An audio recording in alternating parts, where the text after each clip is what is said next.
We have to ask ourselves these days if part of the dissonance that the church now feels in the culture and the cries that go up that say, I think we want to return to the promised land, if in fact we're caught in a kind of nostalgia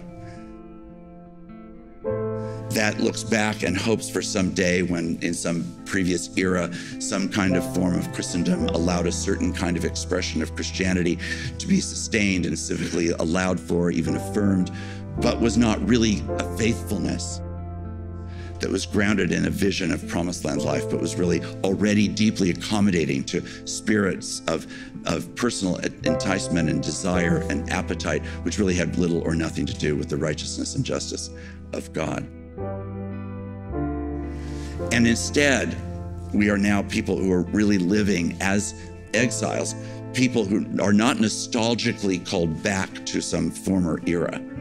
but people called to now discover in the awkward peculiarity of a culture, which is in the middle of tectonic shifts around religion and politics in so many different ways, exposes us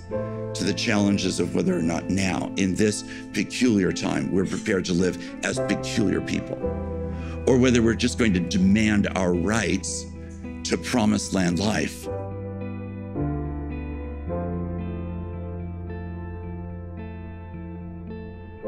If you think that you're living in the promised land,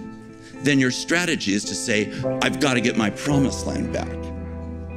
But if in fact you're living in exile, Israel is never called to leave exile. Ultimately, they are invited by God and drawn back and restored in Jerusalem. But they're not called to fight Nebuchadnezzar. They're not called to be people who oppose and do battle with Nebuchadnezzar. They're called to love Nebuchadnezzar and his house, to seek the shalom of the city, their enemies. For in their shalom, Israel will find its shalom.